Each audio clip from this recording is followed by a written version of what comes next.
大伯娘，当初盖房你们不都在旁边盯着吗？花了多少您比谁都清楚，这就忘了？再说，现在是堂哥结婚要房，没钱结什么婚？打单棍不就完了？陈月，你嘴巴怎么这么多？你家没男丁，是我儿子给你爸摔的碗。按村里规矩，这遗产就该是我儿子的，你别想耍赖。弟媳妇儿，你就是这么教女儿的？30多岁的人，半点教养都没有。村里有村里的理，要不是洋洋不嫌晦气，给你男人摔碗送终，他死了都闭不上眼。早知道今天这样，当初就该让三弟把你休了。什么狗屁规矩！上下嘴皮子一翻，就想白吞我家全部家产，谁给你们这么大的脸？送葬那天是你们死皮赖脸凑上来，抢着让陈天阳摔那破碗，我求你们了吗？谁稀罕？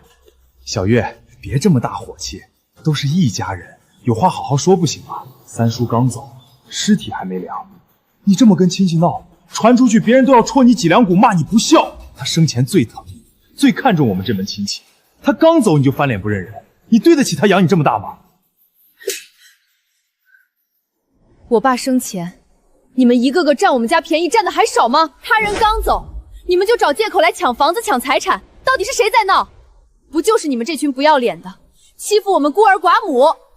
不然开门让村里人看看，看你们怕不怕丢人丢到全村去？陈月，你是得失心疯了吗？竟敢和长辈这么说话！什么叫欺负你们？你都是要嫁出去的外人，以后也不是这个村子的人，凭什么拿着村里的宅基地？说话这么难听，读书读到狗肚子里去了。当年就劝过你爸，读书的女儿容易没良心。现在看来，果然是养不熟的白眼狼。要没有你大伯撑着，能有你爸，能有你今天？少拿大道理压我，道德绑架谁不会？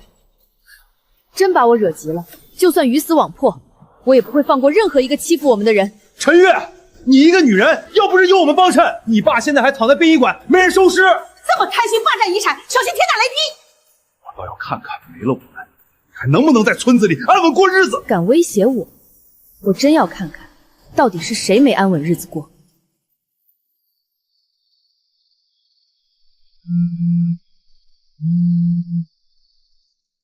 张凯芳，你敢抢老三留给洋洋的家产，你有什么资格这么做？那你又有什么资格骂我妈？我爸生前在医院躺着，你和爷爷作为亲生父母没来看过他一眼，为了让我爸走得安心，我和我妈低声下气求你们来看他最后一眼。可你们怎么说的？没空，天天在家闲着没事干，居然好意思说没空。现在儿子死了，你们宁愿跑去旅游，也不来送他最后一程。就因为我爸是老三，是最老实听话的孩子，就活该被你们这么欺负。这世上怎么会有这种绝情的父母？现在敢踩在我和你奶奶的头上，真是反了天了！我警告你，在我们回去之前，马上把房子和财产都还给洋洋，不然要你好看。爷奶一共有4个孩子，我父亲既不是最小的，也不是最大的。大伯是长子，最受器重；二姑是家里唯一的女儿，自然金贵。我父亲排行老三，最不起眼，也最容易被忽略。底下的4叔最小，从小最受宠，全家都对我父亲不好，偏偏我父亲最孝顺。他们从来都是这样，把我家的付出都当成理所当然。洋洋马上要结婚了，家里里里外外都得我盯着，实在走不开。谁都可以踩我一家，欺负侮辱我一家，白日做梦。你这么跟他们硬碰硬，他们回头肯定要报复我们的。你还有工作在身，万一他们闹到你单位去，可怎么得了啊？妈，你放心，我一定能保护你。这个房子是我全家一辈子的回忆，每一处都是我父亲亲手盖起来的，我不会让他们抢走这个家。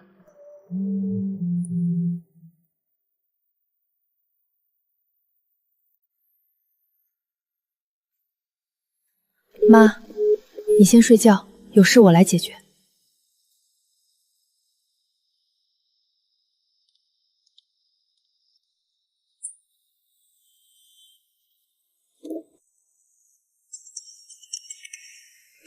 陈月，赶紧滚出这个房子，不然我让你们母女俩在村里抬不起头，霸占家产的贱种。夜里走路当心点，别哪天莫名其妙没了踪影。不知好歹的东西，信不信我闹到你公司？让你工作都保不住。敢闹到我公司，看来他们还真不知道我是谁。不怕他们闹，就怕他们这些无赖泼皮没胆子闹。堂哥，换个破号就以为我认不出你了，这点小马戏也拿出来丢人。就凭你这几句废物威胁，也想让我把房子交出去？你脑子被门夹了吧？所有记录我全存着，你尽管闹，尽管来，真有种就动一下试试，看最后是谁哭都来不及。哼，陈天阳就这点胆子。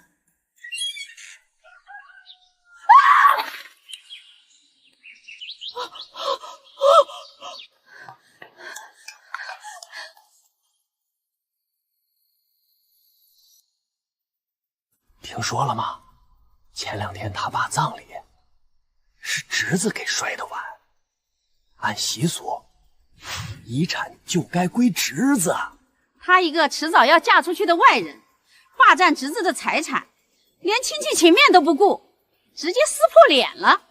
现在真是报应不爽，活该呀！习俗现在讲的是法律，男女平等，拿老规矩当遮羞布，明抢别人家产，那就是敲诈勒索，是犯法。你这么懂规矩是吧？我可记得你家只有2个女儿，等你哪天没了，是不是家产也全得给你家侄子？你女儿门都别想进。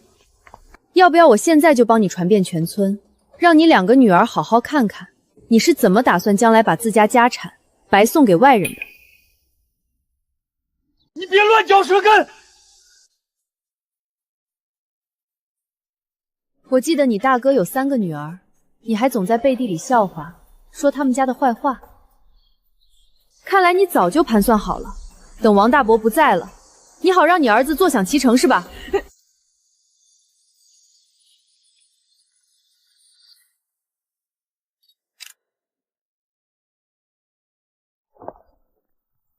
看来想仗着人多势众逼我就范。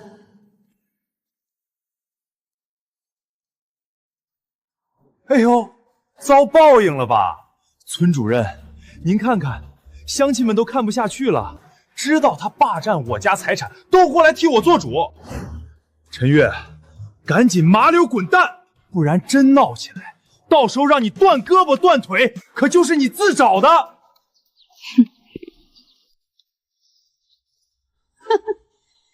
听到没有？这房子本来就是我儿子的。你们真是搞笑，房本写着我的名字，陈天阳就摔了个破碗，就变成他的。村主任，你也被驴踢坏脑子了吗？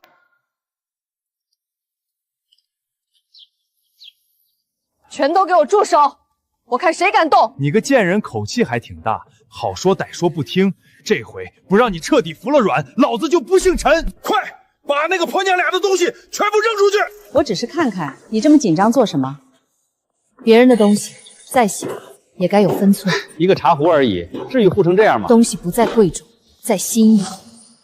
有些东西不属于你，带着不合适。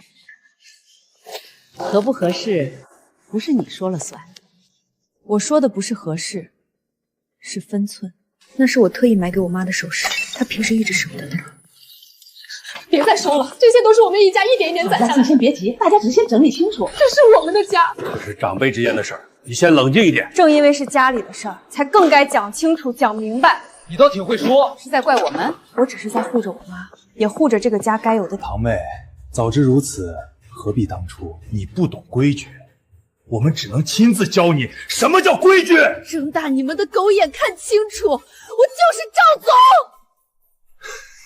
乡镇长和警察都在外面，你们私闯民宅还动手打人，破坏私人财物，桩桩件件违法行为都被人看在眼里。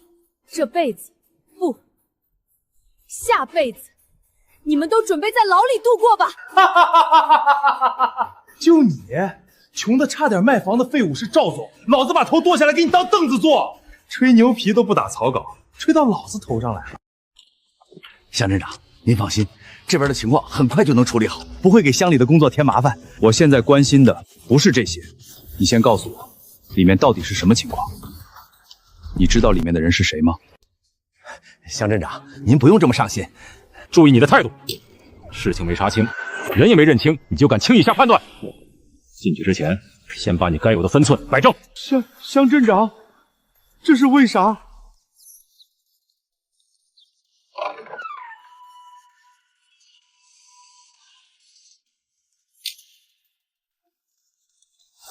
乡镇长，你这是干啥？我们在处理家事，跟你没关系吧？我要报警！他们私闯民宅，故意损坏财物，还对我和我妈实施故意伤害。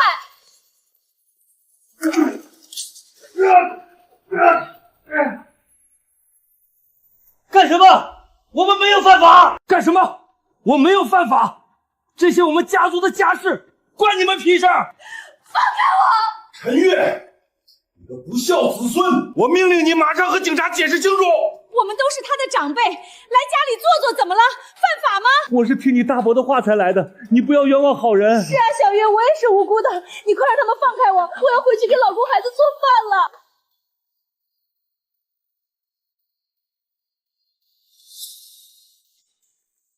谁私闯母宅了？这是我的房子，我回自己家，犯什么法了？你们别被这小贱人骗了，他就会满嘴胡说八道。我儿子给他爸摔碗，他们家又没男人，遗产理所应当就是归我儿子的。我们来拿回自己的东西，有什么错？就摔了个没人求你们的破碗，真闹到法院去。你看法官认不认这种封建陋习？口口声声说是村里的规矩，我倒想问问村主任，这规矩是你定下的，他要是敢认，那就是公然宣扬封建迷信，违背公序良俗，影响恶劣。张叔，张叔，你说话呀！还敢帮陈天阳侵占别人财产，敲诈勒索，这可是祖宗留下来的规矩，不能被破坏的。所以你们就是靠这样的规矩，放任别人欺负那些孤儿寡母的，这样吃人的村子，还有什么发展的必要？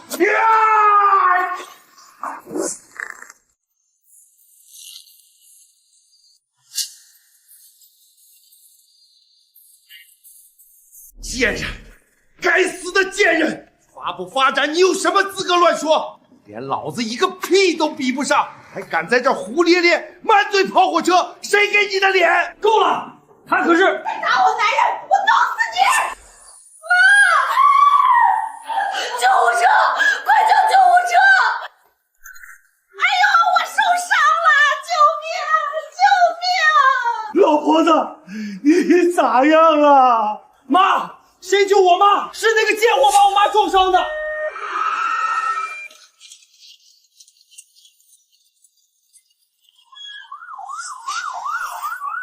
他们要畏罪潜逃，别让他们跑了！老实点！打警察了！打警察了！啊！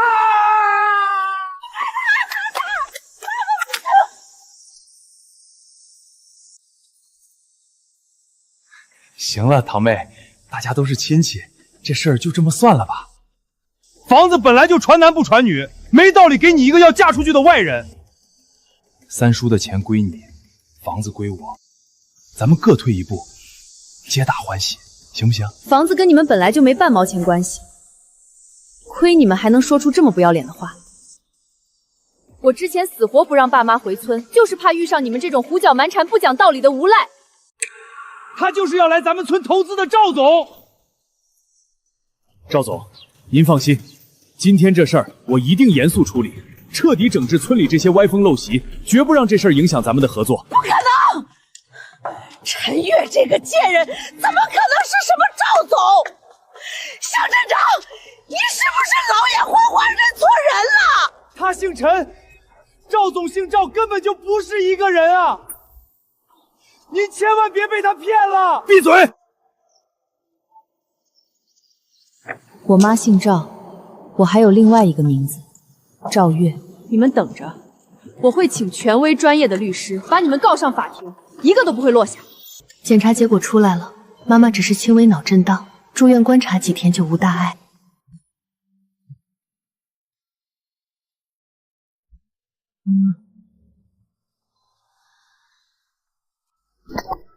喂，小刘，投资先暂缓，等我通知。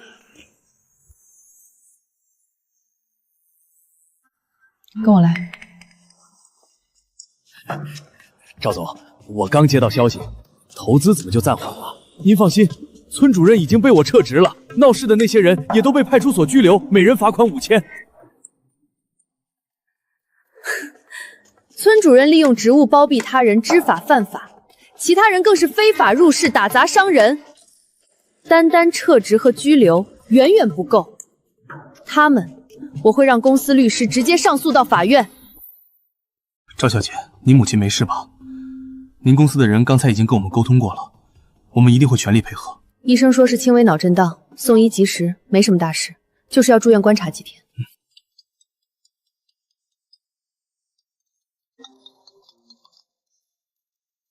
赵小姐，你大伯一家想和你通话。小月，你不能这么对我们，我们可是你血脉相连的亲人。你堂哥快结婚了，怎么能被拘留？留下案底，你让他以后怎么活呀？老三的遗产我们不争了，这事儿就这么算了，行不行？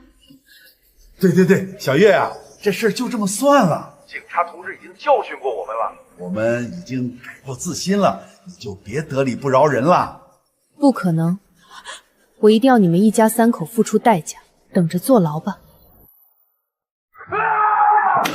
陈月，你怎么这么狠心，非要让我们死，你才甘心吗？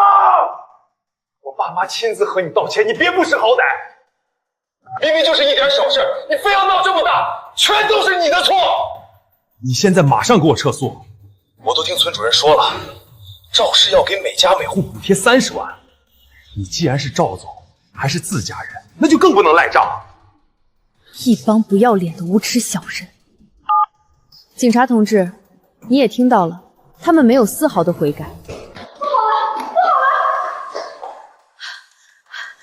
姐，有人和你母亲吵起来了，现在你母亲情况很不好，你快过去吧。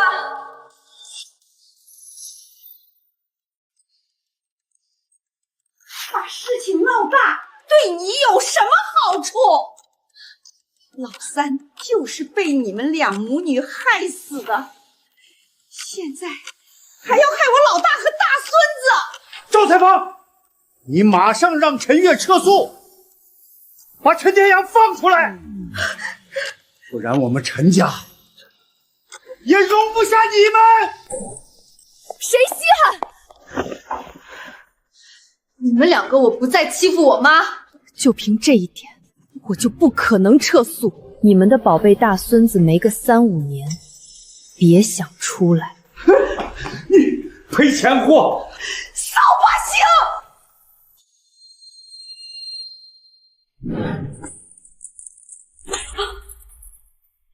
我的金项链！你的？这是我给我妈买的，口口声声对我们不屑一顾，私底下却老是偷我妈的金子。我爸在世时，大把大把的钱往你们家送。爷爷车祸，是我妈不嫌脏，劳心劳力的伺候你。现在凭什么还要受到你们这样的羞辱？果然，人不要脸，天下无敌。你们这种老东西，无耻到没下限了。你怎么敢？我们可是你的爷爷奶奶，你这样对我们是要遭天打雷劈的。要真老天有眼，第一个劈死的就是你们2个老不死！把他们给我轰出去！警察同志，我可是他亲奶奶呀，他就这么欺负我，没天理呀！快把他抓走，我要告他虐待老人。还有，赶紧把我大儿子和大孙子放出来！这一切都是这赔钱货的错。事情的经过我比你们还清楚，再这么闹下去，难道你们也想进派出所？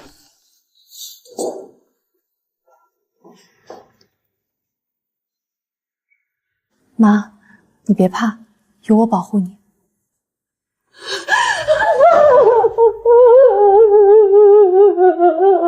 小时候，爷爷奶奶与我并不亲近，有时候会带我出来，让我独自面对陌生的环境，是妈妈每次跑遍各个角落才找到的我。我还记得有次，我被带到山里3天3夜，黑漆漆的山路，到处都是树木和蚊子，还有野兽的嚎叫。在看到他时，他眼睛红肿，满脸憔悴，甚至跑的鞋子都丢了，双脚被石头划得全是血。还有我父亲，头发都白了一半。我忠厚老实的父母再也不相信爷爷奶奶的借口，和他们大吵了起来。从那以后，爷爷奶奶更加的讨厌我家。我也一直想不明白，爷爷和奶奶为什么那么讨厌我和我的父母。妈妈养好伤后，我带着她回到了城市的家。关于牛家村的投资旅游项目也被我取消。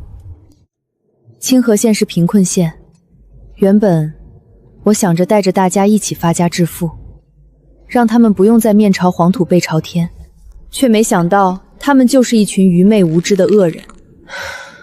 就在我以为事情结束时，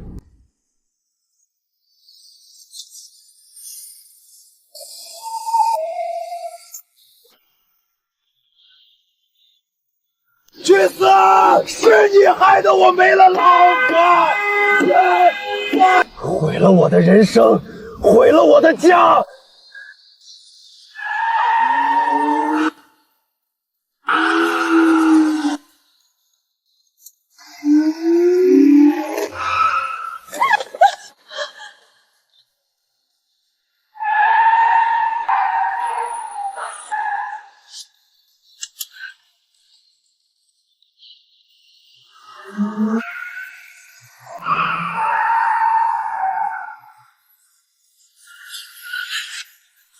陈天阳当场死亡，我冷眼看着他自作自受。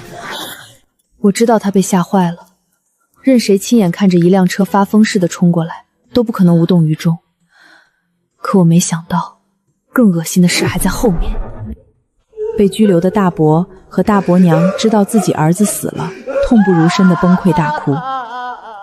因为年纪大，加上刺激过度，没1年就在牢里病死了。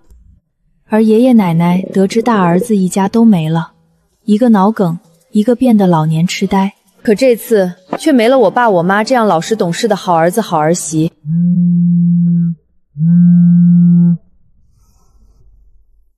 第一个电话是村里的李婶，平时跟我家没什么交情。小月呀，你堂哥的事儿我听说了，真是造孽呀。那个，你投资村里的事儿还作数不？我家那口子在村里开了个农家乐，就等着这阵东风呢。第二个电话是王叔，以前在村里开小卖部的，见了我父亲都爱答不理。赵总啊，之前是村里人对不住你，你可别往心里去。那个补贴的事儿，投资30万，全是牛家村的村民，一个个像商量好了似的，张口闭口就是投资补贴30万，没一个人问赵彩芳身体怎么样，没一个为之前看热闹说风凉话道过歉。小月啊，你大伯他们虽然做的不对，但人都死了，你也别太绝情。都是一个祖宗传下来的，以后你回村上坟，不还得有人给你指路？我差点气笑了。他们把我家房子砸了，把人打伤了，把我逼到差点被车撞死，现在跟我说别太绝情。行啊，等我回去上坟，第一个给你家也烧一份。你说是？小月，要不咱就别跟村里计较了。你爸的坟还在那边，以后清明中元总得回去烧纸吧。妈，我爸的坟我会找人迁出来，那个村子从今以后跟咱们没有半毛钱关系。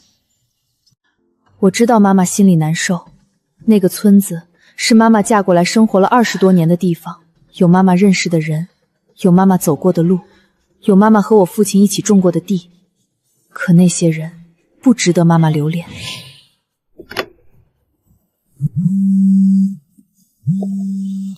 赵总，您把坟迁走了，这是要跟村里彻底断了关系啊！投资的事咱们还能商量。您别冲动。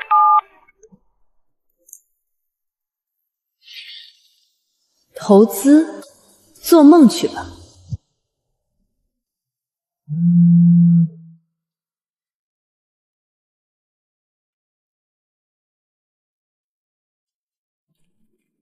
我认出这是陈天阳那个没露过面的妹妹陈天晴发的，从小被送到外省亲戚家寄养，跟我家没什么来往，这时候倒跳出来了。可我心里清楚，这事儿还没完。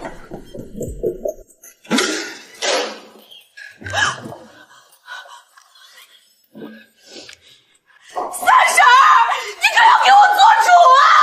我哥是被陈月害死的，我爸妈也是被他气死的，他这是要灭我满门啊！你哥是自己开车撞人，撞上大货车死的，跟我有什么关系？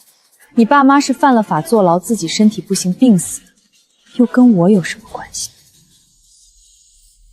要不是你报警抓他们，他们会坐牢吗？我哥会跑出来撞你吗？他不撞你会死吗？归根结底就是你害的。这逻辑跟大伯一家简直一脉相承。叫保安，这里有人闹事。小月姐，我求求你了，我家就剩我一个人了，你不能不管我啊！你给我点钱，让我活下去行不行？我心里没有一丝波澜。你爸妈砸我家的时候，你在哪儿？你哥开车撞我的时候，你在哪儿？现在人都死了，你跑来要钱，脸呢？陈月，你别得意，你以为你是谁？不就是有几个臭钱吗？我告诉你，你害死我全家，老天爷都看着呢，你早晚遭报应！让我受伤啊！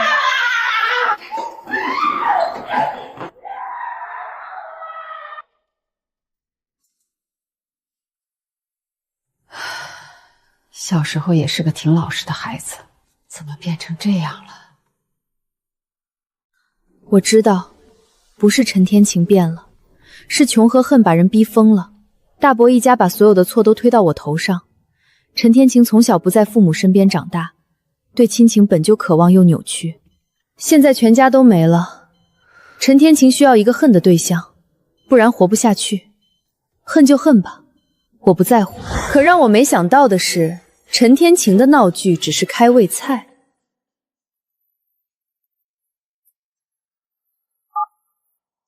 是二姑陈秀兰，我父亲的亲姐姐，几十年没主动联系过我，这回倒是热络得很。小月呀，都听说你最近遇到不少事儿，心里惦记着呢。你爷爷奶奶现在身体不好，你爸又不在了，咱们陈家就剩你一个能顶事儿的了。你看你爷爷奶奶现在这情况，爷爷脑梗瘫在床上，奶奶老年痴呆，身边不能没人照顾。你爸不在了，这担子就得你来挑了，毕竟你是陈家的人，孝顺老人是天经地义的事儿。二姑，您不是陈家的女儿吗？您怎么不照顾？我嫁出去了，是别人家的人了，哪有让出嫁女管娘家事的道理？你不一样。那按这个道理，我也要嫁出去的，是外人，更没资格管陈家的事了。你还没结婚呢，而且你条件好，请个保姆照顾也花不了多少钱。二姑，我爸生前爷奶有什么事都是他在管，现在他不在了，轮到你们了。大伯没了，还有四叔，还有您，别什么事儿都往我身上推。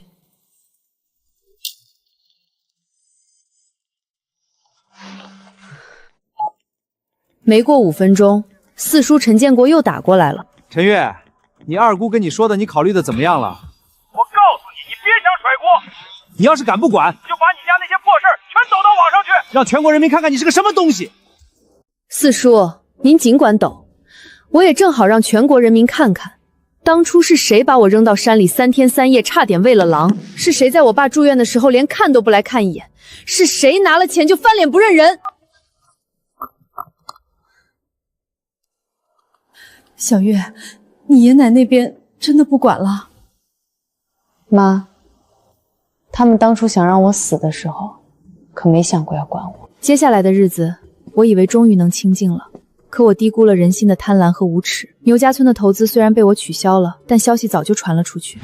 赵总，牛家村的事儿，我们县里一定会严肃处理，该抓的抓，该罚的罚。但咱们清河县还有别的村子，还有那么多贫困户等着脱贫，您不能因为一个牛家村就把整个县的路都堵。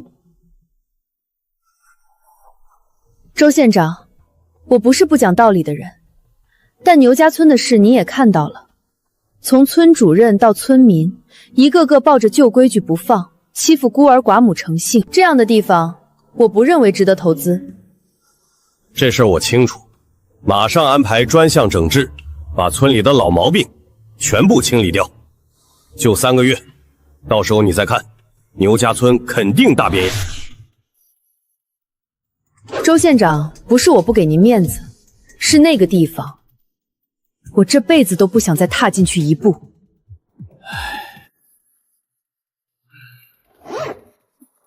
赵总，这是村里一些人家让我转交给您的道歉信。我知道这不够，但至少说明牛家村不全是坏人。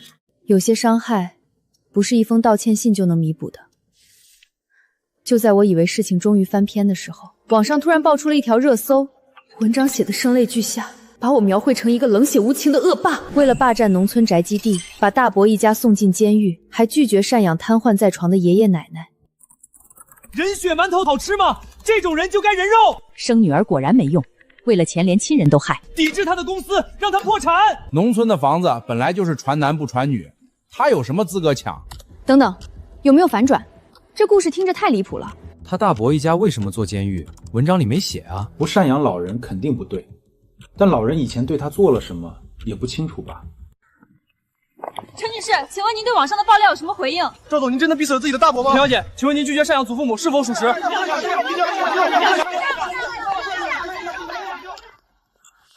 赵总，这事儿发酵的太快了，公关部建议马上发声明澄清，不然会影响公司形象和股价。不急，让他们先骂啊！你去找最好的律师，查一下这篇文章是谁写的，背后有没有人指使，然后把所有的证据，大伯一家砸我家房子的视频，他们威胁我的短信，陈天阳开车撞我的行车记录仪，爷爷奶奶当初把我扔山里的证人证言全部整理好，等他们闹得最大最得意的时候，我们再一招翻盘。想跟我斗？行啊，我奉陪到底。网上的骂声持续发酵了3天，这3天里，我没有发任何声明，没有接受任何采访，甚至连公司的门都没出。外面的人以为我是心虚了、怕了、躲起来了，骂得越来越难听。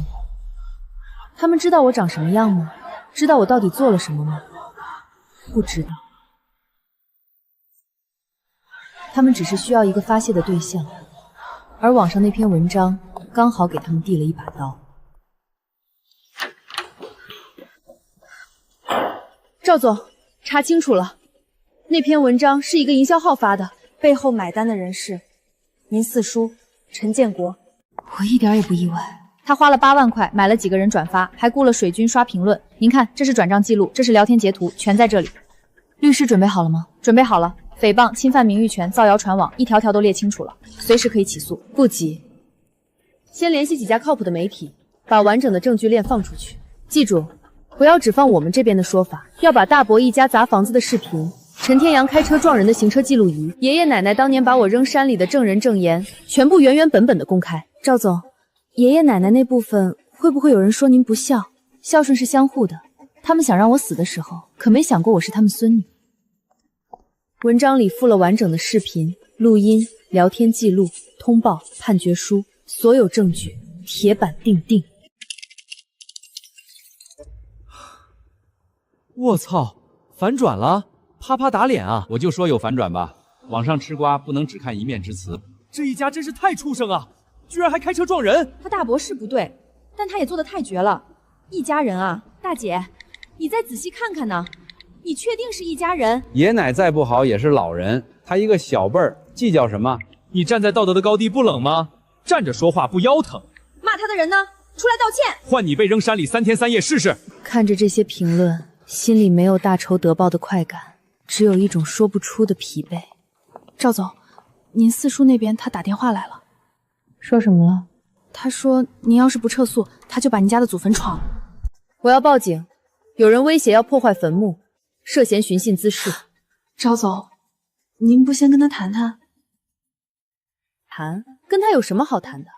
水军黑我的时候跟我谈了吗？他威胁要刨我家祖坟的时候跟我谈了吗？对待这种人，只有法律才是最有效的语言。白眼狼，没人性的东西！警察出警很快，老实点。陈建国大概没想到我真的会报警。后来我听说他在派出所里又哭又闹，警察让他拿出证据，他什么都拿不出来，最后只能老老实实交了罚款，写了保证书。这四叔也是个奇葩，花钱黑自己侄女。这一家子都是什么人啊？我看他是真不容易，一个人扛这么多。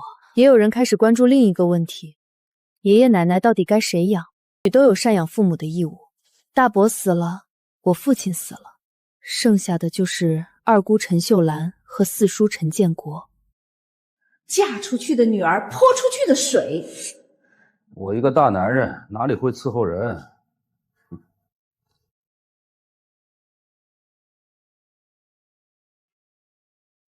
小月啊，姑知道你心里有气，可你爷爷奶奶毕竟是你的亲爷爷奶奶。你看这样行不行？咱们三家平摊，你出钱，我和老四出力，行不？二姑，我出钱，您和四叔出力。那钱进了谁的口袋，还不是您说了算？你这话说的，姑是那种人吗？您是不是那种人？您心里清楚。我爸活着的时候，每个月给爷奶2000块养老钱，您和四叔一分不出，还隔三差五找借口从我爸那儿借，这事儿您不会忘了吧？2个选择：第一，您和四叔轮流照顾爷奶，该出钱出钱，该出力出力，跟我没关系；第二，您把爷奶送养老院，费用您和四叔平摊，我不管。你要是2个都不选，那也行。反正法律上，孙辈没有直接赡养祖辈的义务。您告到法院去，法官也不会判我出1分钱。陈月，你就不怕被人戳脊梁骨？我的脊梁骨早被你们戳穿了，不差这一回。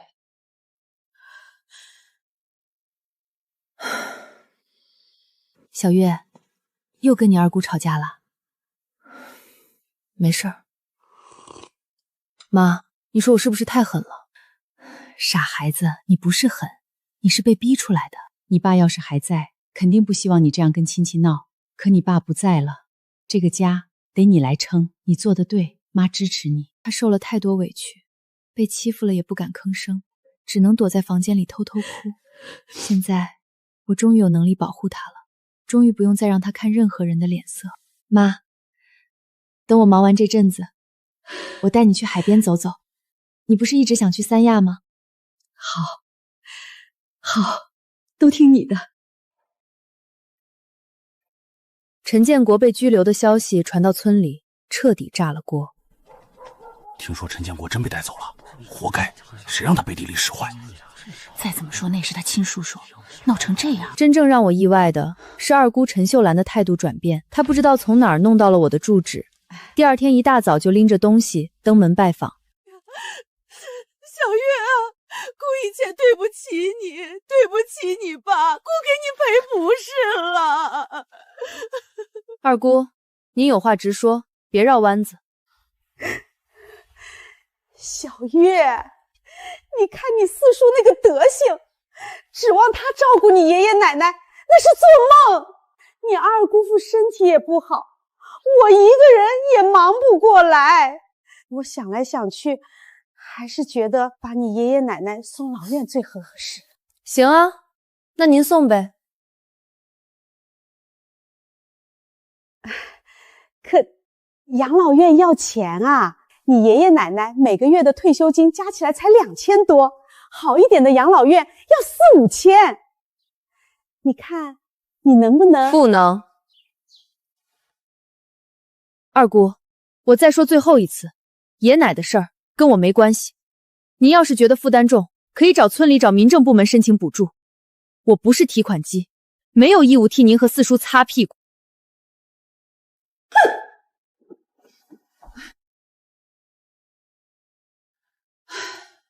你二姑这人心眼不坏，就是太精了，什么便宜不见得。有些事我可以不计较，但不会忘记。处理完这些破事儿，我终于有时间好好休息几天。我带着妈去做了个全面体检，又陪她去逛了逛商场，给她买了几身新衣服。我站在旁边看着，心里软得一塌糊涂。就在我以为日子终于要平静下来的时候，一个意想不到的人找上了门。我走近了才认出来，陈天晴，那个在医院里跪着跟我要钱被我赶走的堂妹。姐，我能跟你聊聊吗？上来吧。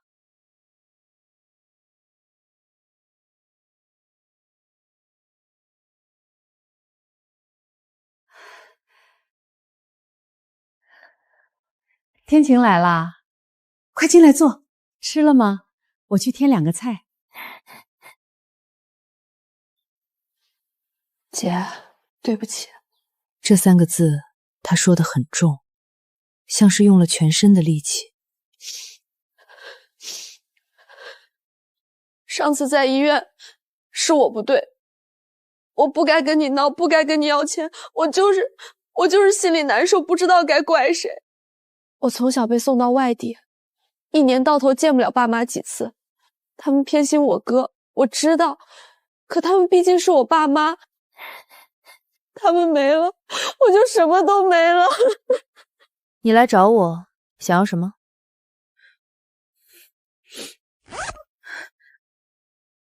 姐，这是我打工攒2万块钱，我知道不够，但我想还给你。我爸妈砸了你家的东西，我赔不起；我哥开车撞你，我也赔不起。但我想让你知道，我不是他们那样的人。我不会赖着你要钱，我会自己挣钱，自己活下去。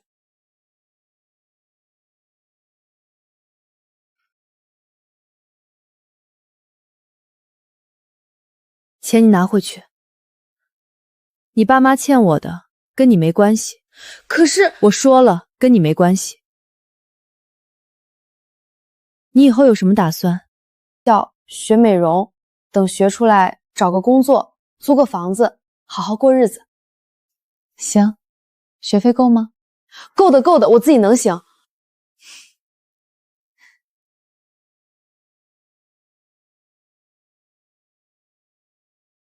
别多想，不是给你的，是借你的。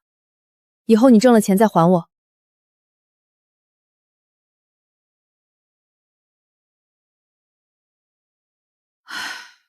这孩子命苦，命苦的人多了，不是每一个都能像陈天晴这样及时回头。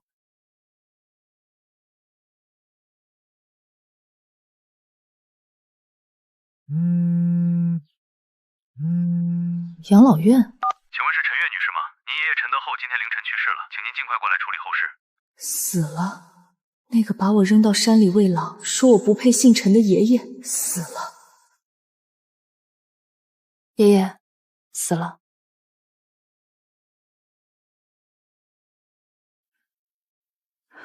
去吧，不管怎么样，那是你爷爷。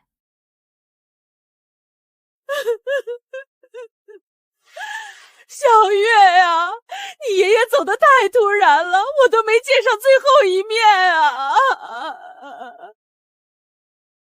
爷爷是脑梗复发，半夜没的。走的时候身边连个人都没有，奶奶还活着，老年痴呆却越来越严重。真是讽刺，他最疼的大伯死了，最宠的四叔和二姑不管他，守在他身边的偏偏是他最讨厌的孙女。我给爷爷办了一个简单的葬礼，没有摔碗，没有哭丧，没有那些虚头巴脑的规矩。办得这么寒酸，真是不孝。陈月，你办这么个破葬礼，是不是故意给我难堪？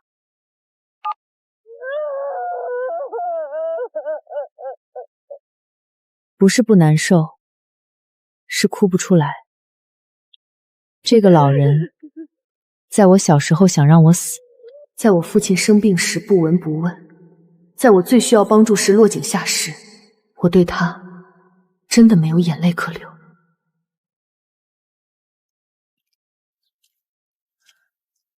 小月，你奶奶现在这个情况，我一个人真照顾不过来。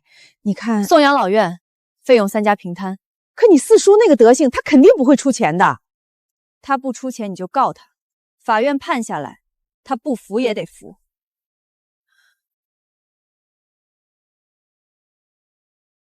走吧，妈，回家。生活终于慢慢回到了正轨，公司也运转正常。可我知道有些东西回不去了，比如我的父亲。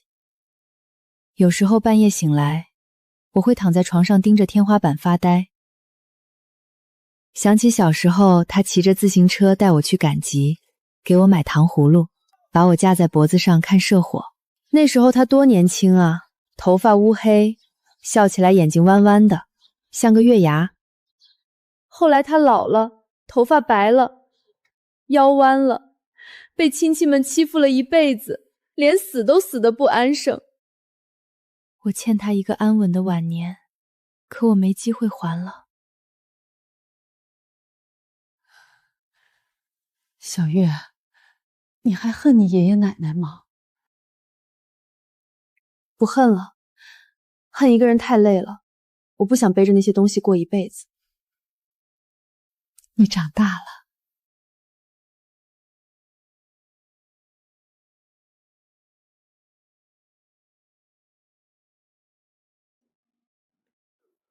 后来，我接到了二姑的电话。你说个事儿，你奶奶她走了。走了？昨天下午走的，安安静静的，没受什么罪。小月，我知道你心里有疙瘩，但你奶奶走之前，有一天突然清醒了一会儿，她说她对不住你爸，对不住你。我知道了。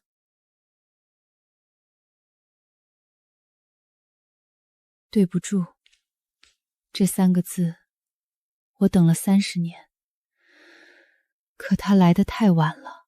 爷爷和奶奶相继去世后，陈家的事算是彻底翻篇了。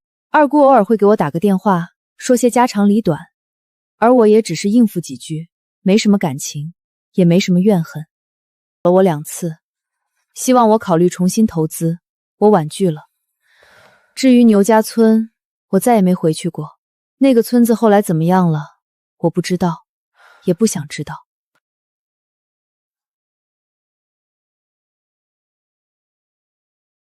小月，你看那栋楼，像不像咱们以前住的地方？不像，以前那房子比这破多了。你爸要是还在，看到你现在这样，肯定高兴坏了。放心，咱家会越来越好的。而明天会是新的一天，我会继续往前走，带着所有的伤和所有的光。